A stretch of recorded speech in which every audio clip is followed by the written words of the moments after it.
Dominating your midday. It's Lady Envy and DJ Chili. Slam 101. That's right, and we're constantly banging the hits. Now we have Stephen James Dixon, the author of Men Don't Heal, We Ho. Good morning. How are you doing? Good morning, Envy. How's it going with you? Great show. I've been listening online. Oh, thank you, baby. Thank you. Now, I just got word that we can't use the word H-O too much, so we got to use promiscuous. Okay, we can say H-O. Yeah. We can say H-O. I'm okay with that.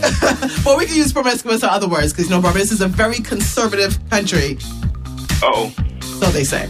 All right, so, but I'll leave my comments to myself. But, okay, so you wrote the book, Men Don't Heal, We... So I want to know... what can women get out of this book? And what is the book about? The book is about teaching men that we don't have to be HOs. We don't have to run around with different women. We don't have to womanize. Society and our experiences have kind of taught men that it's acceptable to get as many women as you want. And I'm trying to challenge men to say, okay, I was under that impression too for a long time, where I thought that the more women I had, the more man I was. But now, as a grown man, as a mature man, as a family man, as a husband, I figured out that really the man that I want to be is a man with one woman. I want to figure it out with one woman. That's what sets me apart from other men. Going from woman to woman to woman, that's easy. There's a lot of women out there that have lowered their standards just to get a man. And so that's easy for me. Now to separate myself from other men, I need to be a good, faithful servant first of God, and also additionally I want to be a great husband and a great father. Okay, so you got married pretty young. You got married at 23, all right? And that's correct? Yeah, I got married at 23. Didn't know what I was doing. Didn't need to be married. I didn't have any role models, father figures. I didn't have any husband role models to model myself after. No one could teach me anything about marriage because everyone in my family was failing at marriage. My mother's been divorced 3 times. My father, when I was born, he was in prison. Uncles, aunts, everyone's been divorced. And so I also, too, when I got frustrated, thought that it was okay to get a divorce. And that's the problem right now with marriage, is that people get married. In the back of the head, they think, hey, if it doesn't work out, I'll just get a divorce. And I'm trying to change that misunderstanding, that misnomer, that miseducation that we're getting, that we can just leave our marriages. These are unions that are created, and we vow before God. It's an institution that is perfect. God created it, so it's got to be perfect. So what's wrong is the husband and the wife, and that's what I'm trying to talk to directly about the different things they got to do. One of my main principles that I talk about to everyone all over the country is that all relationships are either successful or they fail based on the leadership of men. And so I challenge men all day long about what they can do differently to save their marriages. Now, I want to talk about you a little bit. So you were married at 23, divorced at 25, and engaged again afterwards. Would you say at the time you were emotionally unstable? Absolutely. I didn't know how to deal with a divorce. I mean, all my life I've been completely 100% successful with women. Women just did what I wanted them to do. It's real talk right there. It's just when I wanted to be with them, they would be with me. If I wanted to leave and come back, they would take me back. And so my first wife was the first woman that I dealt with that I couldn't control, that I didn't know what to do. That she was like, hey, I'm a grown woman here. That's why you wanted me, is because I'm a grown woman. I didn't know what to do with that. I wasn't ready for that because I wasn't a grown man. And so when I left that situation, because I was unhappy, because I didn't know what to do, I didn't know how to make her happy, I'm just running around with different women and things like that. My emotions are unstable. I meet a woman, I think I fall in love with her, but really I'm just getting over still, the emotions that I had from my past marriage. And that's what the book is about. It's about teaching men that our emotional stability is paramount in being successful in relationships.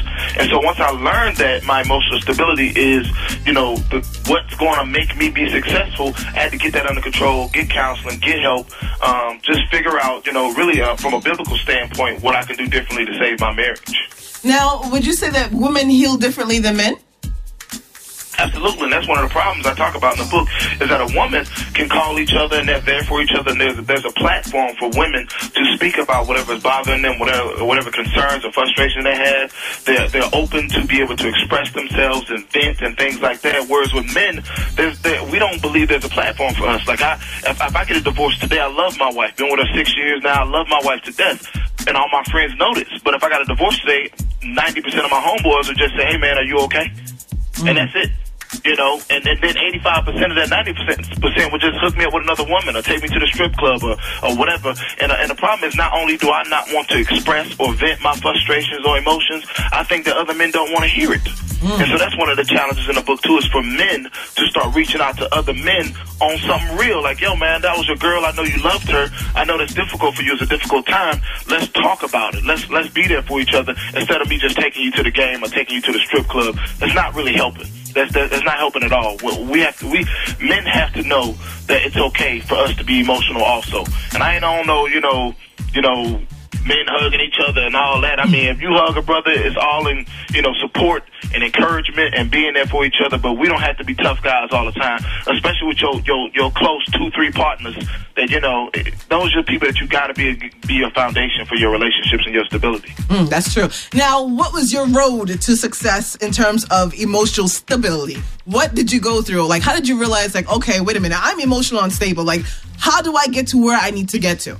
What were your steps? Well, I got to back that up. What it was I looked at my personal life and I said, you know what? I'm not being successful here. This is not how I envision my life to be. I have goals, I have targets and things like that I want to accomplish in my life. And one of those things was to be successfully married and happy with a nice family and all those types of things.